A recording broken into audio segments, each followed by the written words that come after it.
전 시간부터 이 새로운 자료 구조에 대해서 하죠. 스택이라고 하는 거에 대한 거 하고, 그 다음에 그게 하고 유사하긴 하지만 조금 이제 그 기능이 추가되어 있는 큐. 그래서 두 가지에 대해서 시작했어요. 그래서 큐는 아직 시작 안 했고, 스택에 대한 얘기를 조금 했었습니다. 그래서 뭐 조그만 거는 별로 그렇게 의미가 없을 것 같아서 다시 하는 의미에서 이제 그 스택이라고 하는 거를 반복하면서 이제 시작하도록 하겠습니다. 그리고 시간이 되면 큐라고 하는 게 무엇인지에 대해서 보도록 하겠습니다. 그래서 굉장히 많이 사용되는 자료 구조 중에 하나가 스택과 큐라고 하는 거다. 이게 다 끝나고 나면 이제 요거보다 조금 더 이제 복잡해지는 추리라고 하는 자료 구조가 나오고, 그거를 또 조금 더 확장해서 이 사이클이라고 하는 개념이 들어가 있는 그래프라고 하는 자료 구조라고 하는 게 또 얘기가 될 겁니다. 자, 오늘은 저번 시간에 했던 거는 뭐 그냥 대충 했다라고 생각이 좀 들어서 다시 이 스택이라고 하는 거에 대해서 보도록 할게요. 자, 스택하고 큐에 대해서 하는데 오늘은 스택에 대한 것만 가지고 하도록 하겠다. 번호는 스택과 큐로 되어 있으니까 이렇게 쓸게요. 자, 스택이라고 하는 거는 먼저 저희 이 입구와 출구가 동일한 거다. 그래서 이 입구와 출구가 동일하다. 자, 입구와 출구가 동일하다는 얘기는 뭐냐 하면 결국은 들어가는 순서를 봤을 적에 맨 마지막에 들어간 사람이 비켜줘야 되는 거죠. 그래서 이런 걸 영어로 얘기한다면 맨 마지막에 들어간다 그래서 last in이다라고 얘기한다 그랬고, 그다음에 맨 마지막에 들어간 게 먼저 빠진다 그래서 first out이다라고 얘기한다라고 그랬었죠. 그래서 이거를 LIFO라고 해서 이 뭐 발음하기 나름이지만 이 영어권 사람들은 I 발음을 갖다가 이 I라고 발음하는 걸 좋아해요. E라고 발음 안 나고, 그래서 리프라고 발음 안 나고 라이프라고 발음을 많이 하는 것 같아요. 그래서 라이프, 영어 사전에도 라이프라고 돼 있죠. 이란이라고 안 그러고 아이란이라고 발음하는 걸 좋아하듯이 그렇게 하는 사람이 간혹 있듯이 이렇게 한다. 하여튼 뭐 그거는 이제 발음이 중요한 게 아니라 일단 우리는 이 입구와 출구가 동일하다. 그래서 영어 한자로는 선입 선출 그렇게 얘기하죠.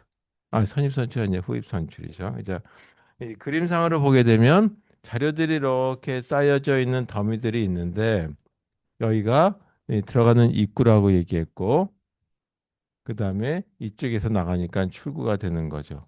그래서 가장 중요한 건 뭐냐면 밑에는 막혀 있으니까 더 이상 갈 길이 없지만 일로 들어가고 나가다 보니까 어디가 제일 윈지를 알려주기 위한 위치가 필요하죠. 자료. 그래서 그걸 갖다가 탑이라고 하는 포인터가 있어야 되겠다. 그 탑 포인터라고 하는 거 하나만 가지고 얘기하게 된다. 그래서 이런 구조를 볼 때 우리가 위에서 할 때 쭉쭉 눌러주게 되기도 하고 또는 빠져나가게 되는 거죠. 그래서 이렇게 입구에서 들어가는 걸 갖다가 뭐냐면 강제로 밀어넣는다라고 얘기해서 동작을 우리는 푸시라고 하는 동작을 가지고 얘기하죠라고 이름을 많이 붙여서 쓰고 있어요. 튀어나가는 건 밖으로 나가는 거기 때문에 나간다라고 해서 팝이라고 하는 이런 동작 가지고 얘기한다라고 말씀을 드렸죠. 그래서 이런 전체적인 이런 모습에 대한 거를 하나의 이제 그 모습을 가지고 이 형태를 가졌을 때 뭐라고 얘기했냐면 우리는 이걸 갖다가 이그 클래스라고도 얘기한다 그랬죠. 일종의 클래스. 근데 클래스가 이름이 들어가니까 그 클래스 이름을 스택이라고 쓴다라고 하죠. 그래서 스택이라고 하는 이 클래스라고 하는 이 개념이 뭐냐면 일종의 하나의 저희 우리는 얘기할 때 이 설계도라고 얘기하는 거죠. 그래서 이 설계도 안에 보게 되면 크게 두 부분으로 나눠져 있는데 한 부분이 뭐냐면 자료를 저장할 수 있는 부분들. 그래서 이런 것들을 뭐라냐면 어디다 저장할 것인지 또는 변수들 뭐 이런 것들 얘네 이걸 멤버라고 얘기. 또는 멤버 필드. 그다음에 이런 것들을 가지고 쓰는 어떤 동작이 필요하게 되는데 그런 거를 갖다가 메소드다라고 부르죠. 그래서 이런 메소드들이 들어가요. 자, 그럼 이와 같은 개념에서 봤을 때 스택이라고 하는 어떤 이런 이 그 설계도 형태를 봤을 때 여기에 메소드는 뭐가 있어야 되는지 보니까 이건 동작과 관련되는 거다.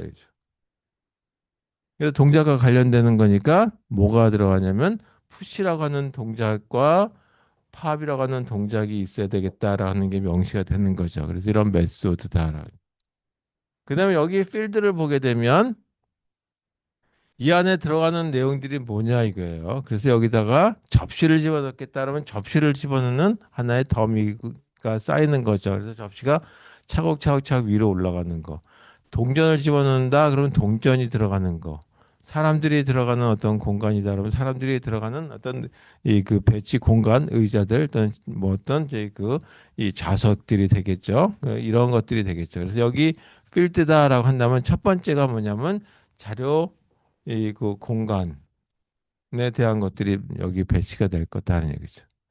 근데 또 하나가 뭐가 있어야 되냐면 제일 위에 이런 것들이 들어가 되니까 탑이라고 하는 변수 이렇게 되죠. 그래서 이건 포인터, 이 위치에 대한 걸 계속 값이 받게 되는 포인터가 필요하다. 그래서 이런 저장 공간은 크게 둘로 다시 얘기할 수가 있는데 하나가 우리가 제일 쉽게 얘기할 수 있는 것 중에 하나가 이 안에 저장 공간을 차곡차곡차곡차곡 쌓을 때 어떤 자료를 가지고 형태로 집어넣을 것이냐라고 할 때 이 배열이라고 하는 걸로 집어넣을 수도 있는 방법이 있었다 이거죠. 그래서 0번부터 1번, 2번, 3번 이렇게 집어넣는데 배열의 단점이라고 한다면 시작할 때부터 공간의 크기가 한정된 크기를 설정을 해줘야 된다는 단점은 좀 있지만 일단 쉽게 설계할 수 있다라고 하는 어떤 장점들이 없지 않아 있어요. 그다음에 두 번째 다른 방법은 또 뭐냐면 연결 구조체, 링크드 리스트.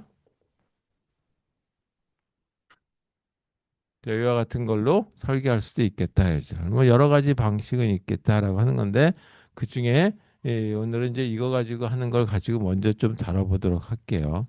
그 다음에 탑이라고 하는 거 가지고 보도록 하겠습니다. 그래서 이런 모습에 대한 걸 가지고 전체적인 구성이 되면 스택이라고 하는 형태가 되고 스택이라고 하는 형태에서부터 찍어서 우리가 쓸 수 있는 구조체에 대한 형태를 가지고 만들게 되면 뭐가 필요하냐면 이 메모리가 필요하죠. 그 이제 그러고 나면 그게 객체라고 얘기하는 거다. 그래서 스택 객체라고 하는 오브젝트라고 하는 게 만들어진다. 이건 이제 객체 지향 언어를 강구하는 건 아니니까 자, 이런 구조 안에서 이제 생각해 보도록 하자 이거죠. 그 다음에 이 그 스택이라고 하는 거에 대한 동작, 근데 여기 저장이 이렇게 된다라고 했는데 이렇게 저장이 된다라고 하면 그렇죠. 그럼 저장을 여기 배열이라고 하는 형태로 저장한다고 했을 적에 일반적으로 우리가 그림을 많이 쓸 적에는 위에 있는 걸 갖다가 번호가 낮은 인덱스부터 시작해서 이렇게 아래로 내려가는 걸 보통 많이 썼는데 스택을 다룰 때는 이렇게 아래서부터 인덱스 값이 증가하는 걸로 쓰는 거를 조금 더 이 선호하는 경향들이 있어요. 그래서 얘가 뭐 스택이라고 하는 거니까 S만 쓸게요. S라고 하는 배열에다가 집었는데 자료들이 들어가는 거다. 예를 들어서 여기다가 A가 들어가고 B가 들어가고 C가 들어가고 E가 들어갔다. 이렇게. 자, 그래서 여기가 탑이고 자, 이런 상태에서 만약에 하나 더 추가한다. 그래서 이 상태에서 추가하려고요. 추가한다는 건 뭐냐면 푸시라고 하는 동작에 의한 거겠죠. 여기다가 F라고 하는 값을 하나 더 넣으려고 한다. 그러면 어떻게 들어가냐면 이렇게 된다는 얘기죠. A, B, C, D, E. 그리고 여기에 F가 들어간다. 따라서 위치에 대한 정보를 보게 되면 그래서 5번에 해당되는 위치에 이 F라고 하는 게 들어가는 거죠. 그래서 탑이라고 하는 게 여기 이렇게 들어간다. 그러면 계속 자료들이 빠져나가다 보게 되면 결국은 어떤 상태가 되냐면 이렇게 된 상태 되죠. 자료를 갖다가 이제 하나씩 하나씩 이 삭제하게 되는 상태. 이 삭제를 갖다가 팝이라고 하는데 이걸 갖다가 다수 번 했다고 한번 해보자 이거죠. 그래서 여러 번 빼버렸더니 이 상태에서 어떤 상태로 가냐면 초기 상태와 같은 걸로 갈 수도 있겠죠. 그랬을 때 스택이 처음에는 하나 빠졌을 때는 이렇게 A 다음에 B, C, D. 이렇게 돼서 여기가 탑이 되겠죠.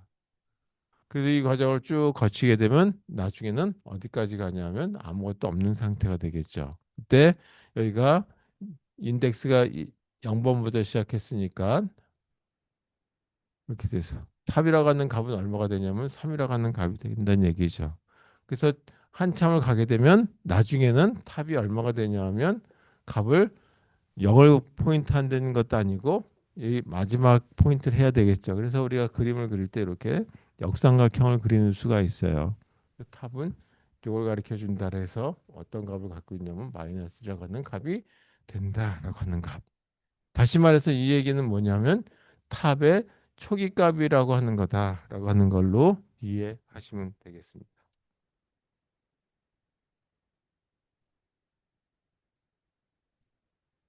자, 여러분 이런 상태에서 전 시간에 월요일 날 무슨 얘기를 했었냐면 이 스택이라고 하는 게 어디 쓸 것이냐라는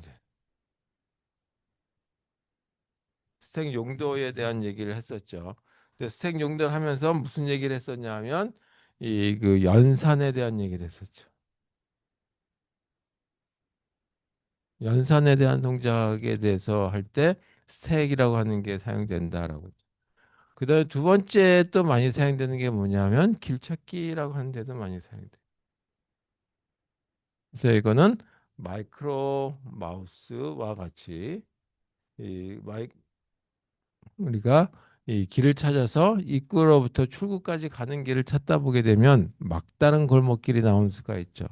그랬을 때 그때 다시 되돌아와야 된단 말이에요. 그랬을 때 어떻게 할 것인지에 대한 것들이 여기 또 사용된다. 그다음 실제적으로 사용될 때는 언제 많이 사용되냐면 우리가 함수 호출과 같이 컬이라고 하는 부분, 함수 호출 그리고 이 함수 호출로부터 다시 자기로 되돌아가야 되기 때문에 리턴이라고 하는데. 이와 같이 콜과 리턴과 같은 동작에 이 그 스택이라고 하는 게 사용된다. 근데 또 하나가 뭐가 되냐면 변수 선언과 같은 데도 여기 사용됐죠. 변수 선언이 제 그 중복해서 사용되는 수가 있어요. 중복 선언에도.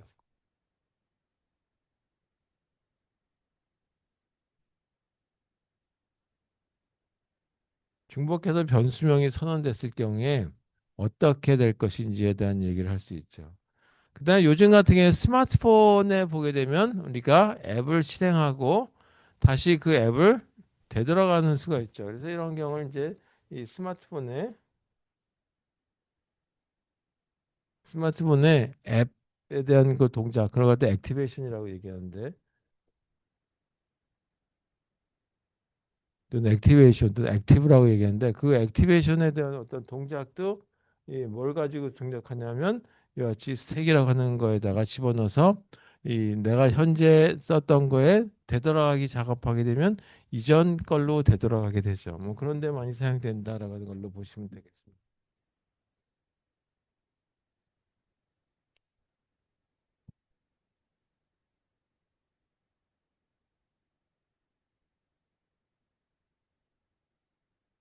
자, 배열 이용에 대한 얘기 가지고 뭐 자료를 드렸으니까 그렇다면 이제 하나하나 좀 이제 그 얘기를 한번 해보도록 하겠습니다. 배열을 이용했을 때.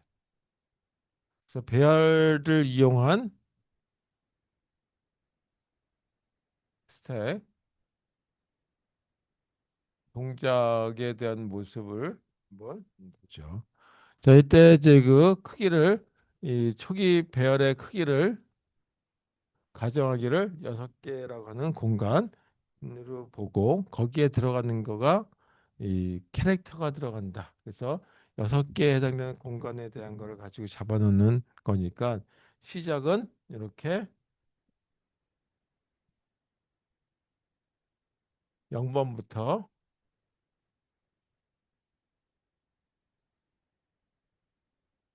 6개 공간이 필요하겠죠.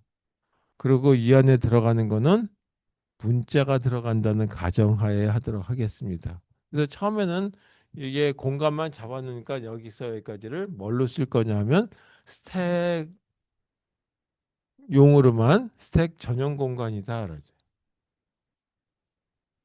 다른 게 침범하면 안 되는 거죠. 그렇게 되면 자료가 엉망진창이 될 수 있기 때문에. 자, 이런 경우에 보게 되면 시작은 어떻게 될 것이냐. 답. 답은 여기 아무것도 없는 상태니까 스택이 빈 상태니까 답은 마이너스1이라고 하는 값부터 시작한다. 그래서 우리가 좀 표시하기 위해서 이렇게 될 역삼각형 표시하고 마이너스라고 하는 이제 그 인덱스는 없지만 이렇게 시작값을 마이너스라고 하는 걸로 집어넣어 준다. 마지막이라고 하는 거. 자, 이 상태에서 한번 자료가 하나 더 들어갔다라고 한번 해보죠. 자, A라고 하는 자료가 들어가면 제일 처음에 여기다 넣어도 상관이 없어요. 그래서 하나씩 하나씩 감소되는 걸로 나는 설계하겠다라고 해도 큰 문제는 없는데 일반적으로 스택이라고 하는 거는 포인터 값이 증가되는 걸로 해서 값이 들어가고 하는 거를 시작을 이렇게 잡아놨었어요. 그래서 이와 같이 6개의 공간이 있는데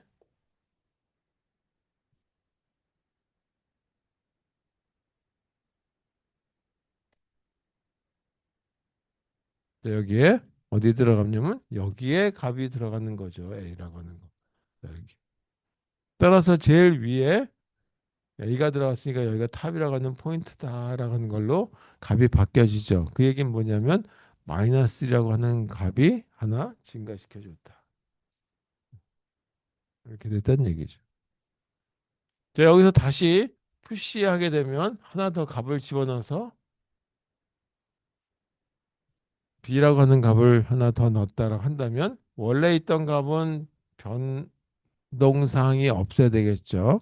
따라서 여기 0, 1, 2, 3, 4, 5.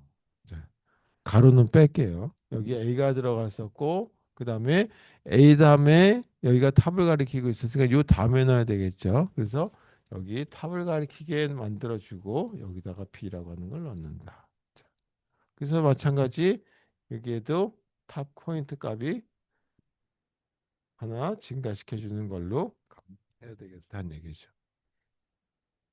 자, 만약에 이렇게 생긴 상태에서 이쪽으로 간다는 얘기는 뭐냐면 파업을 했다는 얘기죠. 그 얘기는 타 포인트 값이 마이너스가 된다는 얘기죠.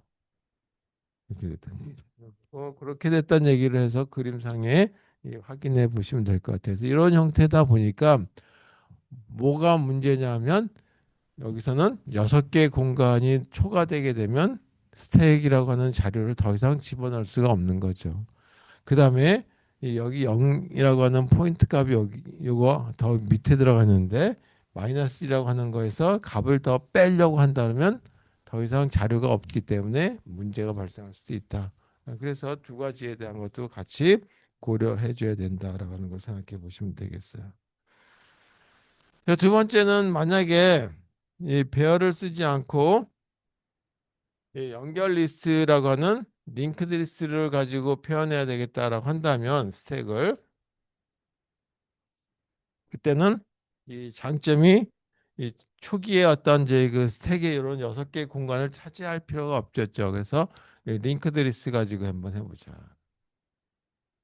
링크드 리스트 가지고 한다면 그러니까 이런 모습일 적에 시작일 적에는 아무것도 없는 상태겠죠. 그래서 탑이라고 하는 포인트 값이 얼마를 갖는 걸로 갖냐면 널이라고 하는 걸로 초기 상태가 되는 거죠. 자, 이 상태가. 자, 이 상태에서 예를 들어서 푸시하고 A라고 하는 값을 집어넣었다라고 한다면 어떻게 될 거냐면 A라고 하는 자료가 이렇게 들어가고 여기 널이라고 하는 값이 들어가는 노트가 하나 만들어지는 거죠. 그때 우리는 이런 걸 헤드라고 하는 걸로 잡았었는데 여기선 헤드가 아니라 탑이라고 하는 이름을 가지고 이렇게 잡아주면 되겠다.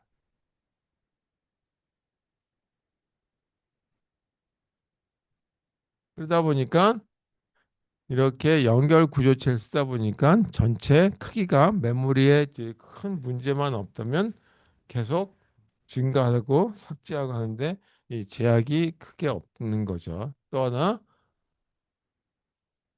B라고 하는 값을 집어넣었다라고 한다면 A 앞에 들어가야 되겠죠. 따라서 탑이라고 하는 거는 뭐를 가르쳐 주냐면 B라고 하는 원소를 가르쳐 주게 만들어야 되겠죠. B라고 하는 값을 갖고 있는 이와 같은 노드. 그리고 B는 다시 그 밑에 있는 거를 이렇게 가르쳐 주게 돼. 자, 이런 모습의 거에 대한 게 돼야 되겠다. 그래서 푸시하게 냈을 때 이런 모습이 되는 거죠. 그러니까 어디다 집어넣냐 하면 항상 헤드 위치에다가 삽입하는 그런 알고리즘을 말씀드린 적이 있죠. 이렇게 집어넣으면 되겠다. 만약 여기서 파업을 했다라고 한다면 이건 다시 요것만 삭제할 거니까 물론 B라고 하는 거를 가리키는 건 그대로 있겠지만 여기가 A가 있고 널 여기가 탑이라고 하는 변수가 이걸 가리켰다가 이렇게 바뀌는 거겠죠. 이건 이걸 가리키고 있겠지만 이거는 사실 필요가 없는 거죠. 그래서 이런 모습이 되는 형태 이게 가장 위에 있는 걸로 이렇게 만들어질 거다라고 보시면 되겠어요. 그래서 두 가지 형태로 많이 쓰긴 하지만 일반적으로 이 그 배열의 이런 구조체보다는 이 배열 가지고 하는 경우에 대해서 이 스택이나 큐에 대한 이야기를 다루는 경우들이 많이 있습니다.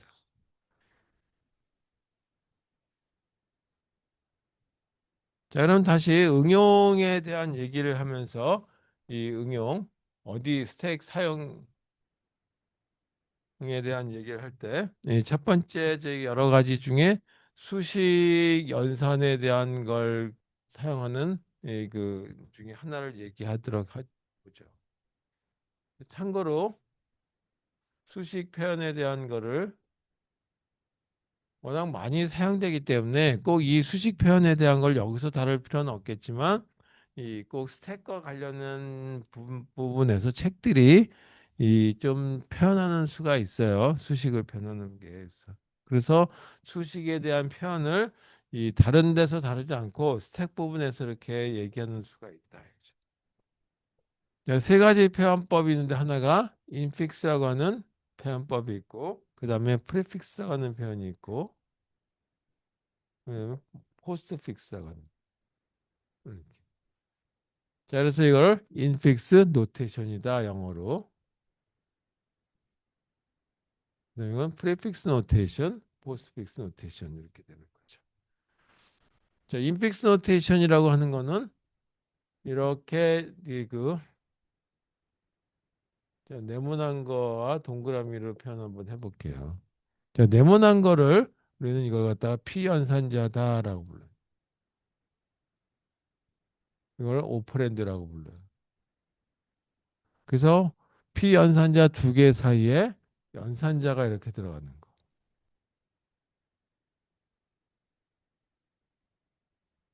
자, 이런 형태의 모습을 가졌을 때 인픽스 노테이션이다라고 얘기하고 프리픽스 노테이션은 자, 이건 여기다가 쓸게요. 프리픽스 노테이션은 역시 동그라미 연산자가 먼저 나오고 그 다음에 여치 두 개 해당되는 피연산자가 표현된다.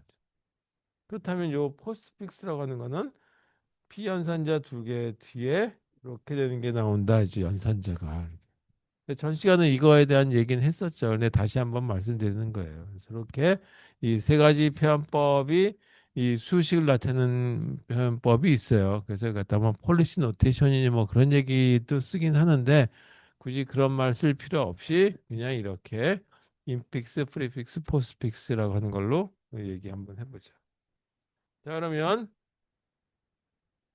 이 세 가지 표현법 중에 간단하게 예를 들어서 A 더하기 B였다라고 하는 거가 뭐냐면 인픽스 노테이션이죠. 여기서 A하고 B는 뭐가 되냐면 P연산자 오퍼랜드. 그 다음에 더하기는 연산자. 이렇게 표현된다 했죠. 물론 이것도 A 더하기 B라고 쓰지 말고 3 더하기 4 이렇게 써도 상관없겠지만 그렇게 일단 써보자. 자, 이걸 앞에다가 이렇게 쓴다 그러면 이거는 앞에 P연산자가 앞에 이제 연산자가 나왔으니까 이런 걸 갖다가 앞에 나왔다 그래서 프리픽스다라고 얘기한대. 얘기하고 그다음에 거꾸로 연산자가 제일 뒤에 왔을 때 이거 뒤로 한다라고 해서 포스픽스라고 부른다라고 얘기한 거죠. 이렇게. 자, 그래서 세 가지 표현법이 있다. 그러면 이게 이 그냥 이렇게 간단하게 돼 있을 때는 큰 문제가 없지만 이렇게 좀 복잡할 적에는 어떻게 할 것이냐라고 하는 거에 대해서 이 얘기를 했었지만 다시 한번 이 말씀드리고 그리고 이 스택과 관련했을 적에는 뭐와 관련되냐면 요거와 관련됐다. 스택은 포스픽스 노테이션이라고 하는 거와 관련해 가지고 이 스택을 이용해서 만들면 스택에서 연산을 해줄 수 있게 쉽게 표현될 수 있다는 얘기죠.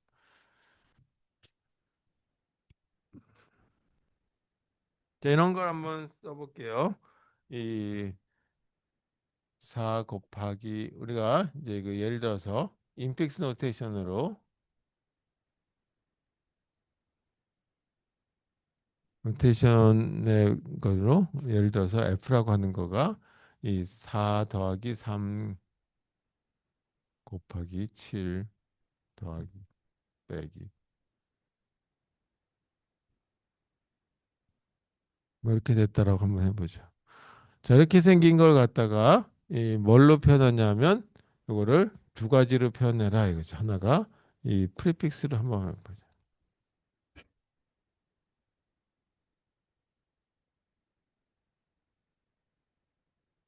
노테이션을 한번 바꿔봐라. 라고 한다면 어떻게 하면 되겠느냐라고 하는 거죠. 자, 그러면 이와 같은 걸 하기 위해서는 방법이 갈호를 이용해서 가로 밖으로 연산자를 내보내주면 된다.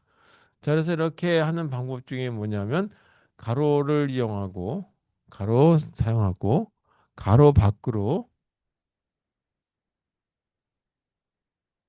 거꾸로 연산자를 갖다가 이동해 주면 된다. 그래서 첫 번째 이 이동을 해 주는데 이 두 가지 이동 방식이 만약에 이 인픽스에서 프리픽스를 한다라고 한다면 프리픽스 방식의 그 표현법이다라고 한다면 가로 앞에라고 하면 되겠죠.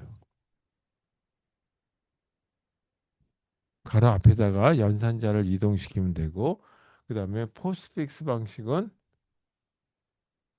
가로 뒤에 이렇게 넣어주면 되겠다.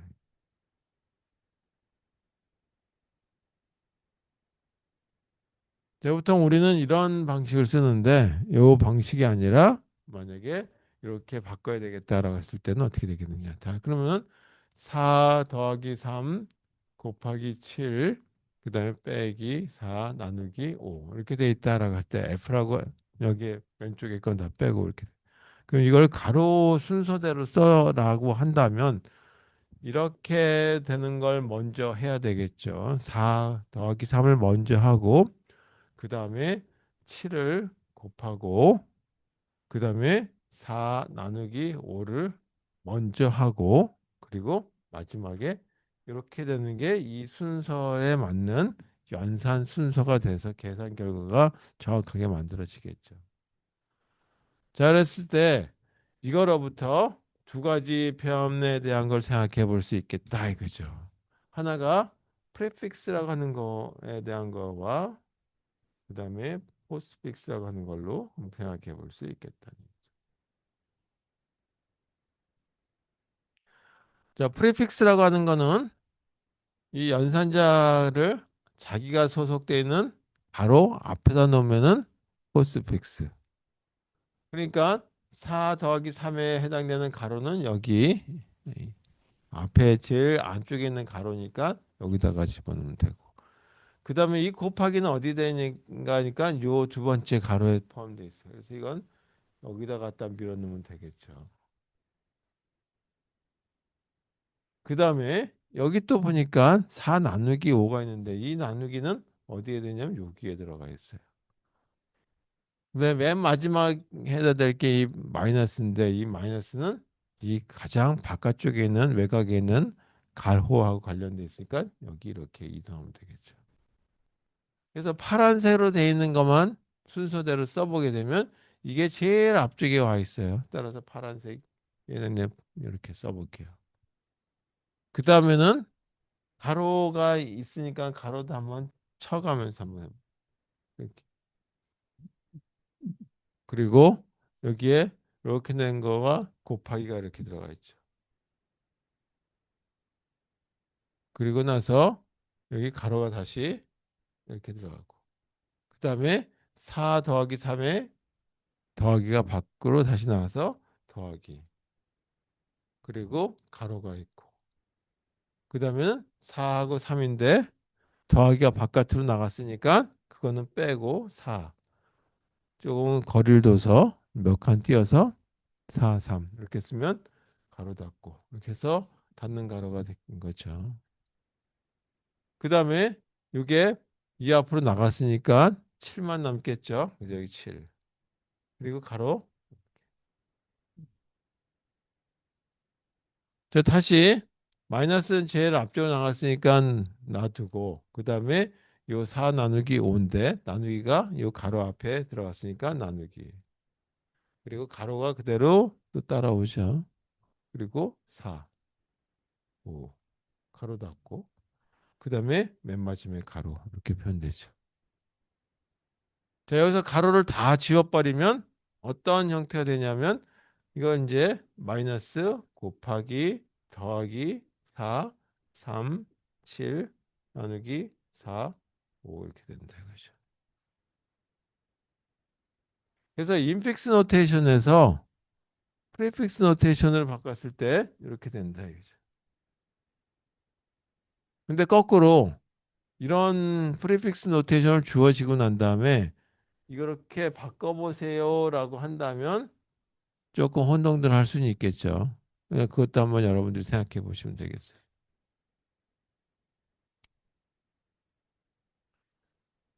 자, 그 다음에 포스픽스 노테이션을 한다면 이제는 가로를 갖다가 자기가 소속된 거에 뒤쪽에 갖다 놓으면 된다 그랬어요. 그래서 이 더하기는 이 가로에 소속돼 있으니까 여기다 집어넣으면 되겠다. 그 다음에 만나는 두 번째 연산자 곱하기는 소속된 가로가 여기 있으니까 이거는 1로 옮기면 되겠죠. 네, 마이너스 연산자가 소속되어 있는 가로는 제일 외곽에 있는 가로니까 이것도 이쪽으로 옮기면 돼요. 그리고 요거는 요 가운 끝에 있는 거 제일 가까이 있는 가로니까 일로 옮기면 되죠.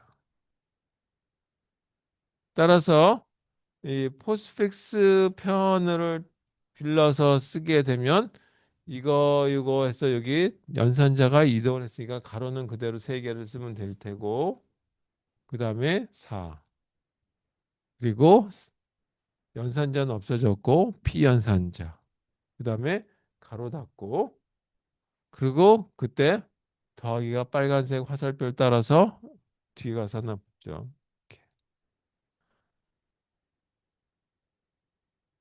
그 다음에는 곱하기가 뒤로 갔으니까 7이 먼저 나올 테고 그리고 가로를 닫는 가로가 나오고 그 다음에 다시 곱하기가 이렇게 표현되죠. 네, 마이너스 표시에 해당되는 이 연산자는 저 뒤로 갔으니까 이제 가로가 먼저 나올 테고 그리고 4. 그 다음에 나누기가 뒤로 갔으니까 5가 나오고 나누기는 여기 가로 닫는 가로 다음에 나오죠. 여기 이렇게 해서 나누기. 그 다음에 다시 가로가 나왔죠. 가로. 그리고 그 바깥으로 마이너스 이렇게. 자, 여기서 가로를 다 빼버리면 어떻게 되냐면 4, 3 더하기 7 곱하기 4, 5 나누기 마이너스 이렇게 됩니다. 자, 이렇게 생긴 걸 다시 인픽스를 바꿔주세요라고 한다면 조금 황당할 수는 있겠지만 뭐 조금만 신경 쓰시면 될 거예요. 그래서 이렇게 바꾸는 것도 하실 수 있어야 되겠다.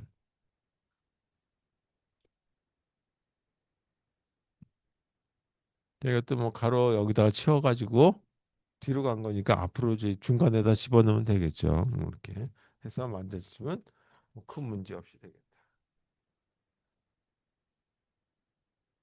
자, 그래서 이 중요한 건 이제 이와 같은 스택이라고 하는 거는 포스픽스 편에서의 그 구조와 관련돼 있다라고 얘기했어요. 그래서 전 시간에 했듯이 4 더하기 5 이거를 인픽스인데 포스픽스로 바꾸게 되면 4, 5 더하기라고 하는 걸로 바뀐다라고 얘기했죠. 자, 이게 이제 예를 들어서 하나 다시 한번 써봤어요. 간략하게.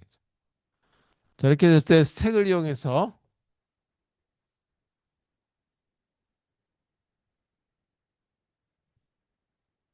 연산을 한번 해보자. 이제. 그러면 4 더하기 5니까 9가 나와야 되는데 9가 어떻게 연산될 거냐라고 하는 거죠. 그래서 이때는 동작에 대한 거 이제 조건이 이렇게 만들어지는데 여기에 들어가는 것 중에 피연산자가 만났다라고 한다면 피연산자의 입력값이 이런 것들이 이제 4 더하기 5가 뭐가 되냐면 인풋이 되는 거죠. 그래서 인풋의 어떤 포인트가 가리키는 게 이 피연산자다. 여기 하나 더 쓰게 되면 인풋의 그 포인터가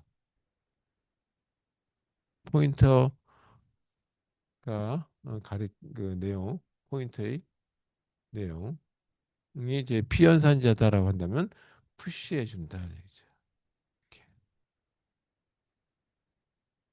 만약에 이게 연산자였다라고 한다면 이렇게 더하기와 같은 연산자였다라고 한다면 일단 이 팝을 하는데 우리가 이 연산은 두 개의 피연산자를 가지고 계산하니까 팝을 한번 해서 x라고 하는 어떤 변수에다 집어넣고 그다음에 y라고 하는 변수에다가 또 한번 팝을 하고 순서대로 한번 하는 거죠. 팝을 두 번 하고 그다음에 x하고 y라고 하는 거에 대한 연산을 하고 이게 이제 연산한 결과를 이렇게 만들어지겠죠. z 이거를 다시 푸시해 준다.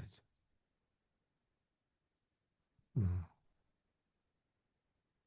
저와 같은 과정을 거쳐서 그 팝을 이렇게 단계별로 해줘야 된다. 이제 스텝 1, 스텝 2, 스텝 3, 스텝 4.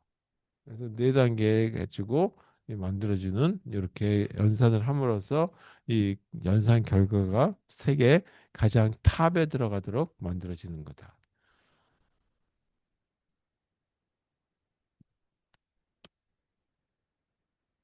그래서 4 더하기 5 이거를 포스트픽스로 바꾸게 되면 4, 5 더하기다.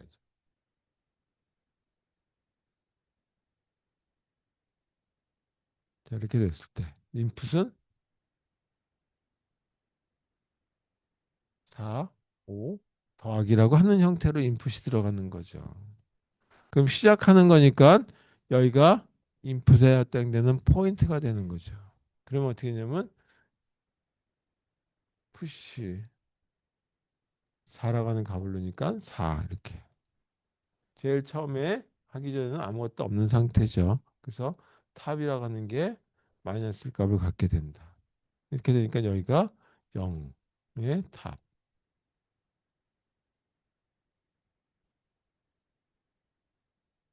자, 그 다음 시간에 보면 인풋이 5를 가리키게 되겠죠. 하나 더 인풋 포인트가 넘어갔으니까. 그러면 이번에는 4 다음에 5가 돼서 푸시 5라고 하는 정수값을 집어넣어서 여기 이렇게 탑을 가리키면 된다.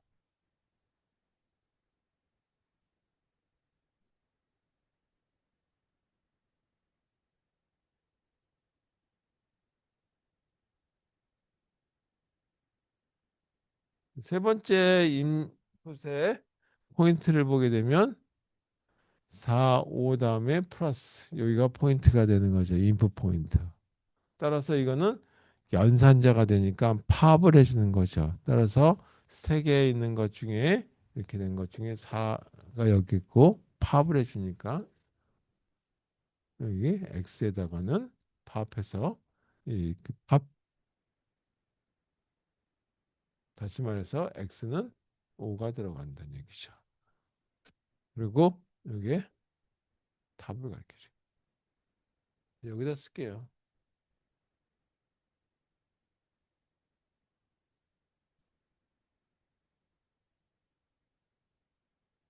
첫 번째 이렇게 되고 스텝 1. 그 다음에 두 번째 단계에 다시 팝을 해주게 되죠. 그래서 그거를 y라고 하는 변수에다 넣는다. 그러니까 여기는 아무것도 없는 상태 되죠. 그러니까 어떻게 되냐면 탑은 다시 마이너스라고 하는 값을 가리키게 되죠. 그리고 y는 4가 된다.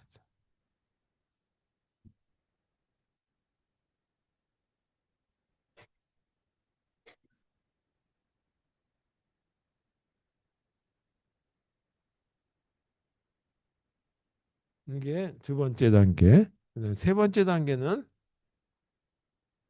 여기 연산자가 뭐였느냐라고 하는 거죠. 곱하기일 수도 있고 더하기일 수도 있고 나누기일 수도 있고 뭐 다른 연산자일 수도 있겠지만 하여튼 이 피연산자를 두 개로 하는 연산자였다. 그러면 여기서는 이 두 개를 x하고 y 값에 해당되는 걸 곱하게 된 더인데 여기서 x하고 y라고 하는 연산을 해서 이거를 z라고 하는 데 넣는다.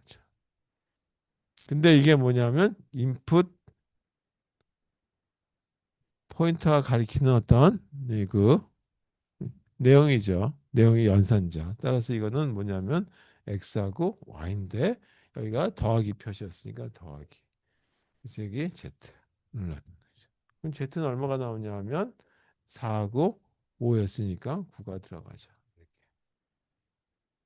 자, 마지막 생긴 거에서 이거를 푸시해 주는 거죠. 요 값을 넣는 거니까 9. 그래서 아까 비어있는 답 마이너스 1이었는데 0번 위치에다가 9라고 하는 값이 이렇게 들어가서 답이 들어가서 여기가 최종적인 이 그 결과를 스택에 탑에 가르쳐 주도록 만들어지는 거다라고 보시면 되겠습니다.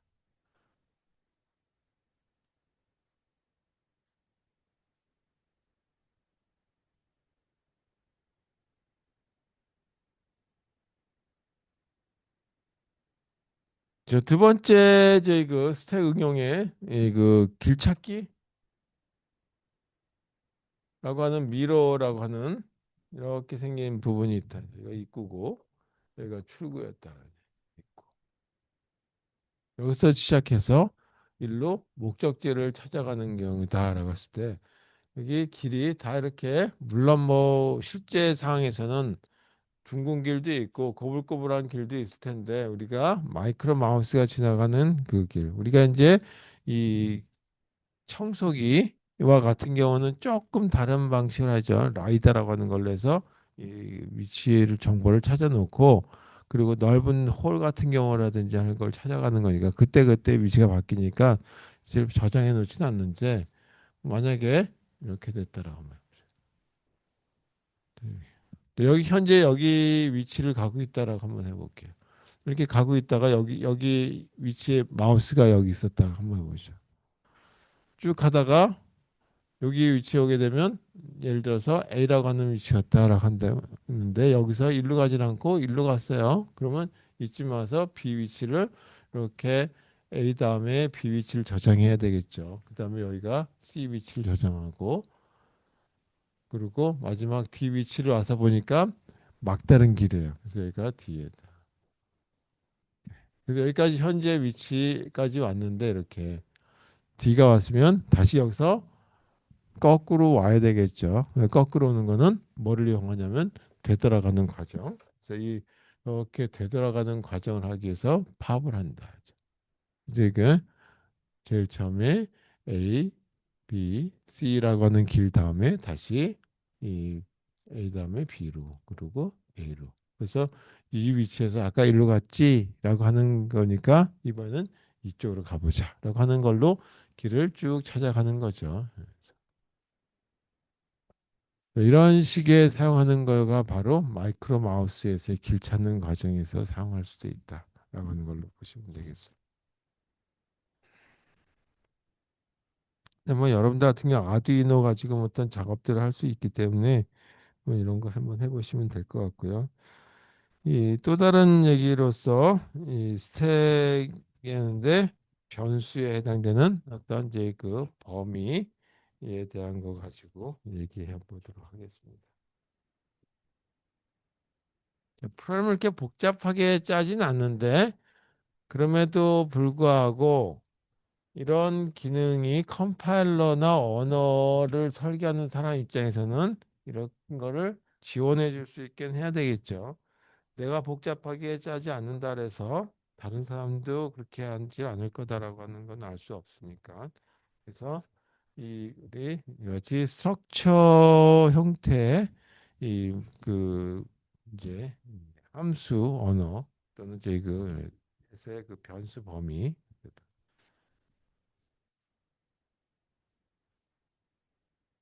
대한 걸 한번 보셔야죠.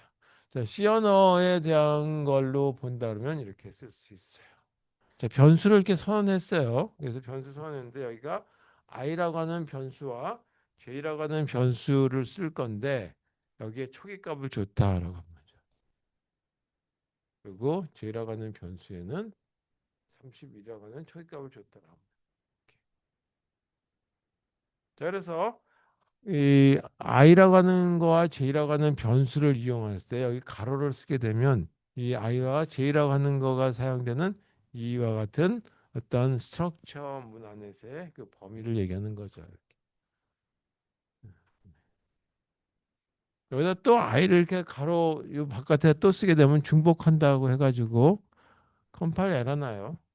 근데 여기다가 이번에 다시 또 다시 다른 i라고 하는 변수를 한번 사는. 물론 정수일 수도 있고 실수일 수도 있고 아니면 캐릭터일 수도 있는데 그냥 정수라고 하는 걸로 해서 i 값을 이번엔 37이라고 하는 초기값을 넣었다라고 한번 해보죠. 그리고 이 범위가 사용되는 이와 같은 걸 여기로 잡아보도록 하죠. 그리고 나서 다시 여기에다가 뭐 실수로 잡아도 되긴 하겠지만 다시 정수로 그냥 쓸게요. 드린 자료에 43이라고 썼으니까 이렇게. 자, 이와 같은 경우에 인쇄를 한번 해보겠어요. i값에 대한 걸 인쇄해 보자. i값. 정수니까 이렇게 쓰면 되겠죠. 그리고 또 j값 이렇게 i j. 그래서 두 개를 한번 인쇄 한번 해보자. 그리고 난 다음에 요 i가 37이라고 하는 이 범위를 벗어났을 때 다시 프린트문을 써서 i 값하고 j 값을 똑같이 한번 써보죠. 똑같이 i는 d, j는 퍼센트 %d 써서 정수값이 들어가는 표시를 하고 이렇게 인쇄. 자, 마지막 부분에 여기도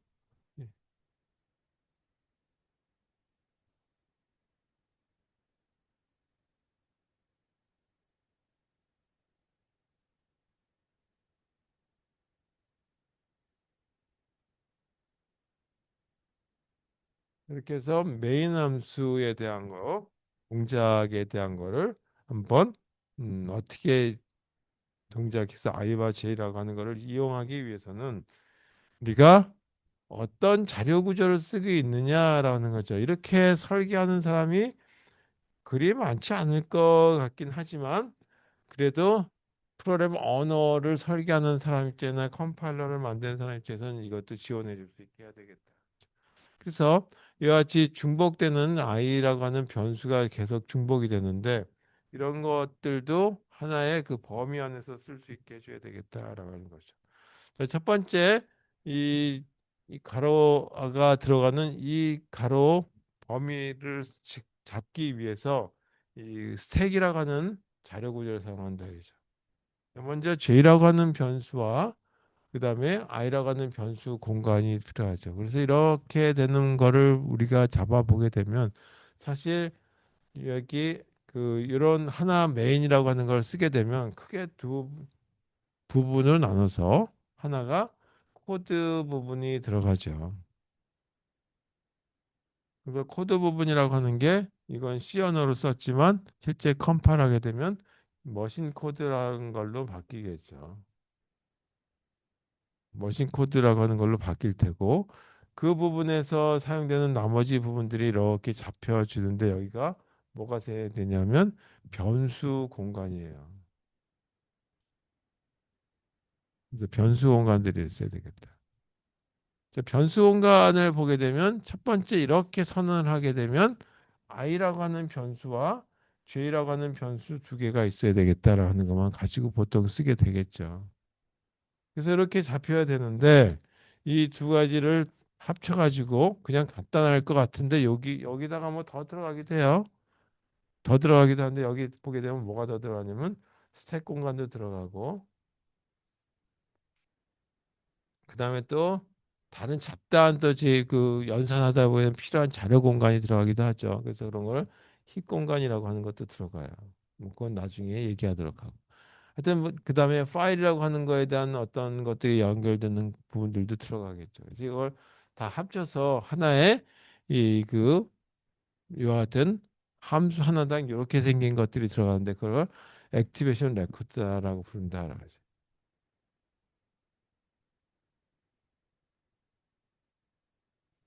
이렇게 생긴 거가 들어가게 되거든요. 그랬을 때 이 스택 공간이라고 하는 건 연산에 대한 것도 들어가지만 이와 같이 이 변수들이 중복해서 들어갔을 때 이 자료를 갖다가 쓸 수 있도록 만들어주는 걸 해줘야 되겠다. 그래서 I라고 하는 거, J라고 하는 부분들이 들어갔는데 J라고 하는 거는 중복해서 안 들어가는데 I는 계속 중복해서 들어가죠. 그래서 그런 경우를 쓰기 위해서 스택이라고 하는 걸 사용해서 이 변수들이 이 최종적인 어떤 결과가 들어가도록 만들어준다. 자, 그래서 이런 어떤 액티베이션 레코드에서 이 I하고 J라고 하는 것들이 어떻게 실행되는지를 보도록 하죠. 자, I라고 하는 거는 어떻게 되니까 이와 같이 스택이라고 하는 걸 이용해서 보니까 포인트라고 하는 걸로 잡아주는 걸로 써볼게요. 먼저 이 i라고 하는 게 6인데 여기도 30, 40 이렇게 바뀌니까 이 스택 공간 요거를 좀 확대해서 이렇게 보도록 할게요. 그리고 j라고 하는 건 한 번만 쓰니까 30일이 여기 들어간다라고 한번 써볼게요. 그리고 j는 더 이상 바뀌는 게 없죠. 자, 이 스택 공간에서 보니까 어떻게 들어갔나 보니까 이렇게 이 여기에 i라고 하는 값이 이 첫 번째 6이라고 하는 값이 들어가죠. 이 다.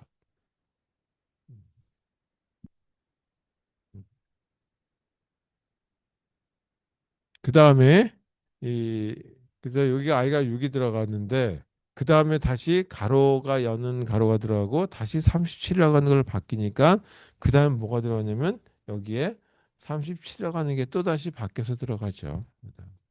그리고 또 다시 여는 가로에 의해서 i가 43으로 바뀌죠.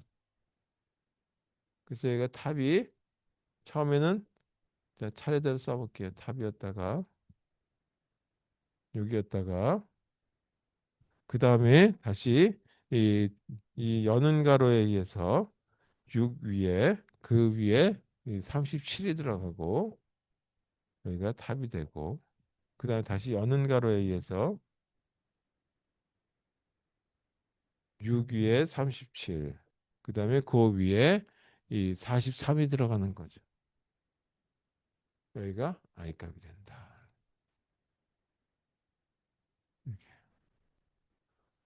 자, 그러고 나서 이 부분에 왔죠.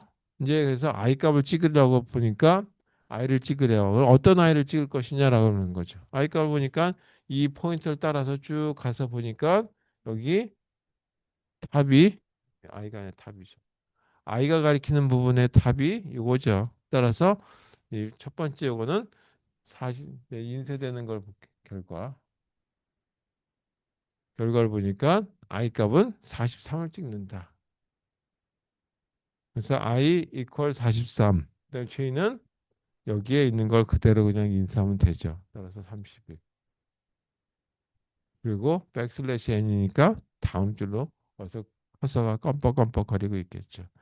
자, 닫는 가로가 있으니까 이번에는 닫는 가로 때문에 여기서 이번에는 닫는 가로 이것 때는 뭐 하냐면 파업을 하는 거죠.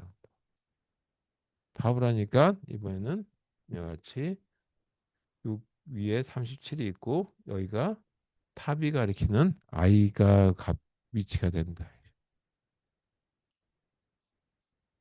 그래서 요거를 닫는 가로 때문에 요걸 인수하니까 이번에는 i는 여기서 찾는 37이라고 하는 값을 찍고 저희는 그 값 그대로 있는 이 내용을 그냥 찍으면 되죠. 그래서 31. 자, 다시 닫는 가로가 나오니까 팝 시켜주는 거죠. 이 얘기는 팝을 해라. 따라서 이렇게 생긴 거에 제일 아래 6이라고 하는 부분이 탑이 되는 거다. 이게 i 값이 된다는 얘기죠.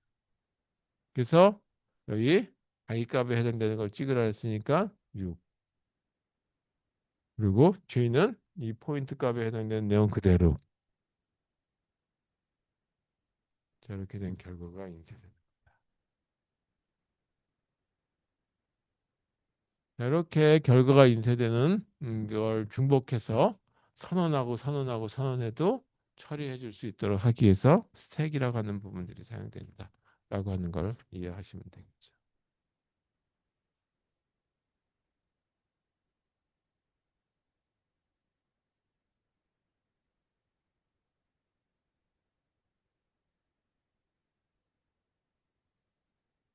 이제 조금 쉬었다가 5분에 시작할게. 이 시계로 5분.